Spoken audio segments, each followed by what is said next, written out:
That a lot of people don't understand it until it happens to them. That's really the struggle because believe it or not, even in this modern world, there's some people out there where it hasn't happened to them, or they're so good at justifying it that they don't want to see it, right?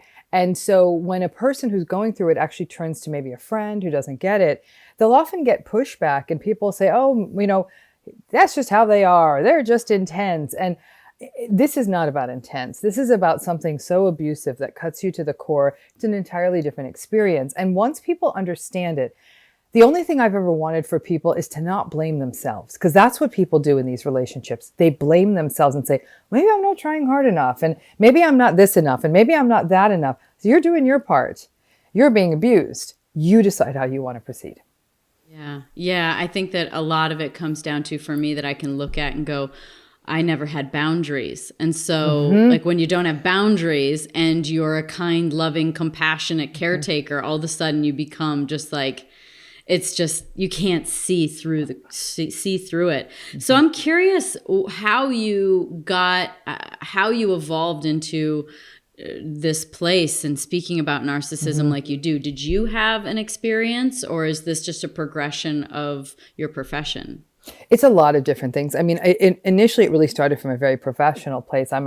Also a university professor, was doing research on it. And I was saying, why are some of the people coming into a clinic we were working with, this small group of patients is taking everybody's attention and energy. And, so the small group of patients was getting 90% of the nurses and the staff's attention, and everyone else, who's actually a really nice, compliant patient, they weren't getting. I'm saying, gosh, these people are breaking these people down. And that led to a program of research on this. But at the same time, I'm also a psychologist in practice. And more people were coming in and telling me the same story of their marriages. And also were saying, I was in therapy and I worked on communication, and they were really nice, clearly communicating people. And I said, oh, this is what it sounds like. And once they understood narcissism, honestly, sometimes in 6 to 8 weeks, they're like, okay, got it. Some would go ahead and get divorced. Some would set boundaries. And a lot of them stopped blaming themselves. It wasn't always that quick. Sometimes it would take months or years. So there's a whole range.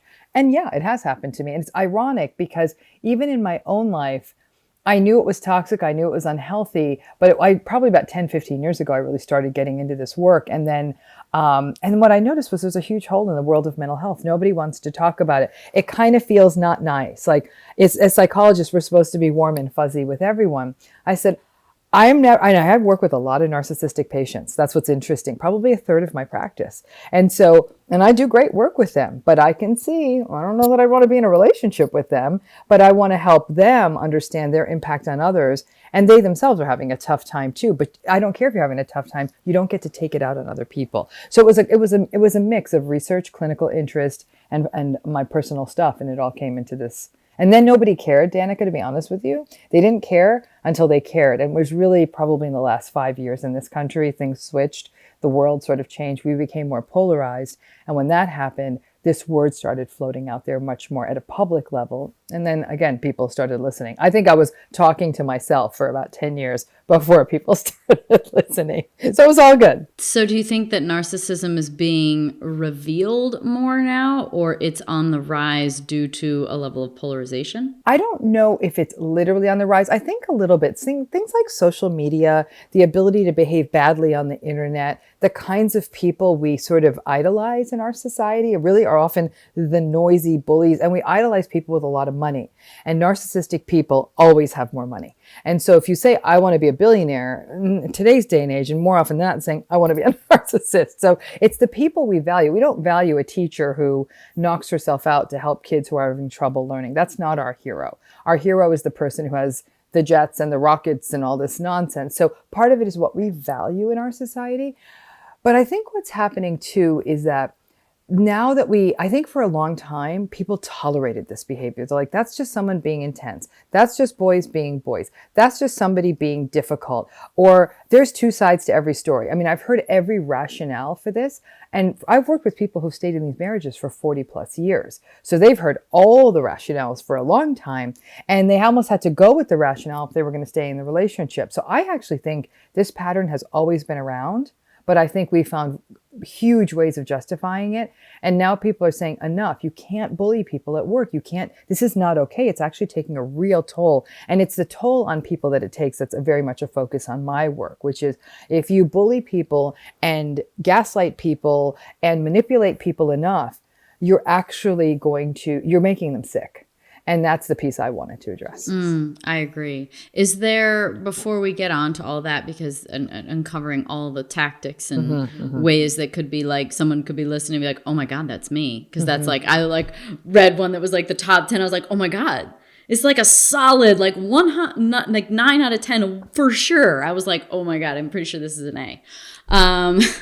But is there a healthy, I mean, because, you know, you say things like if you're successful, if you have the jets, or if you make money. And so, you know, presumably I could fall into that category to some degree. So is there a healthy level of narcissism, or is there an assumed level of narcissism to everyone and it is truly a scale? So let's not call it narcissism, and let's call it that, because I hate the term healthy narcissism, because I think at the core of it, this pattern of narcissism, the lack of empathy, the entitlement, the grandiosity, the contempt for other people, the validation seeking, the superficiality, the lashing out at other people, being arrogant and controlling and sensitive to criticism and hypocritical. I don't think that's ever healthy, right? I do think people can become successful without those qualities. I think it is a bit more of an exception than a rule, to be honest with you, but I absolutely think it can happen. And I've met and worked with people who are extraordinarily successful and deeply empathic, and they managed to make it work, often because they had a gift, like they were very good at the thing they did. And so because of that, they were able to succeed. But I think the people who had to sort of scrap and manipulate and work the system, that's a little bit more problematic. So I think that what some of us may have is healthy assertiveness, healthy competition. So the idea that I'm going to compete this fair and square, I'm going to put in the best effort I've got, and I'm going to win this race clean. And then I am going to then celebrate that winning and be strategic. It's the idea of that for a narcissistic person, they may not win the race clean, and then they will throw other people under the bus once they win or on their way to winning. There's a difference. Yeah, that makes sense. So what causes it? I mean, this is very fascinating. And I mean, at the end of the day, of all the work that I've done, especially in the last year, like I have realized only more and more how it's all childhood. It comes from the beginning. And so what is it? What dynamics lead to a narcissistic existence and, emotional state or lack of emotion?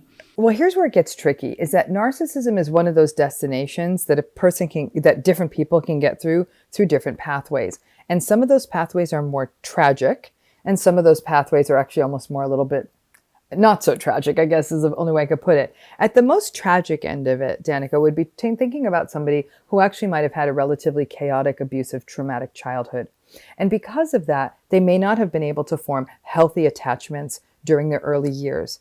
In the absence of those healthy attachments, they had to grow all these unhealthy sort of patterns, like a defense against all of that vulnerability. And so they're always punching at the world. They're sort of angry at the world. And in a way, if you think of them as a small traumatized child, we can think of why they're angry at the world, which is why sometimes narcissism and post-traumatic stress has a fair amount of overlap. So there's that group, okay? Then there's a group of people who have attachment issues, and it wasn't frankly traumatic in the family of origin, but it might have been a bit inconsistent. The parents might have been narcissistic themselves, or totally self-focused, or all about them and their appearances and their lives and their stuff. And their kids were sort of almost an annoyance, and they weren't really available to them. And these are households where emotion would have been devalued or even shamed. So there's that pathway, which some people could even listen to this and say, Dr. Ramani, I'd actually argue that's a little bit traumatic too. And I don't disagree with that. But I'm not talking about almost like the frank, physically, sexually abusive. But yes, this can be traumatizing as well. But it's sort of, there's a emptiness to the childhood. So you get to go on great vacations and, pretty Thanksgivings and all of that. But there's sort of an emptiness to it. And the parents are really egocentric and focused on themselves. Then we get to the sort of what I call sort of the performing pony kind of model of narcissism, where people are really raised because they're one-trick ponies. They're raised because they're great at a sport. They're really beautiful. They're the kid that the parent gets narcissistic supply from. So the parent almost invests so much in that kid. These are kids who go into performing. Kids who are just great at something, but the kid almost gets the message, we love you because you are so great at this. Not like, I have this great kid I love, and they happen to have these other interests. The parents almost overly intrude themselves into the child's life, and the child's identity gets totally wrapped in this thing they do rather than who they are. And they retain that performing poniness all the way into adulthood. They focus only on achievement, and they never learn emotion. In fact, these are kids, if they're in, for example, something competitive, their parent will be like, why'd you do so bad? What was that about? And the poor kid just wants their parent to say, that's okay. Like, this is just a game. I love you. That sort of thing can also go into narcissism. And then there's other things in the family, like having a narcissistic parent. In most cases, it doesn't result actually in a narcissistic child. In most cases, having a narcissistic parent results in having an anxious child. But in a subset of cases, that can happen.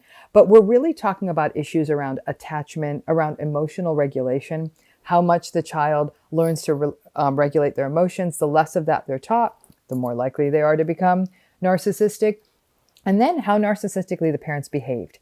Like maybe not the parents weren't full-on narcissists, but they were super entitled. They were, really sort of rude and controlling. That can also raise the odds. But like I said, just as often, if not more, children who grow up with that kind of parent end up becoming more anxious than they are to become narcissistic. So you can see there's a lot of pathways that can get you there. And as a psychologist, I can tell you, when I see the narcissistic people who came via the traumatic route, they look a little different than the ones who came from more that performing pony. The parents only cared about how things looked, but they didn't care about who their kids were. They're different. They feel different to me as a psychologist. And they probably, but I have to say, for a person in a relationship with either of these groups, it's going to be difficult.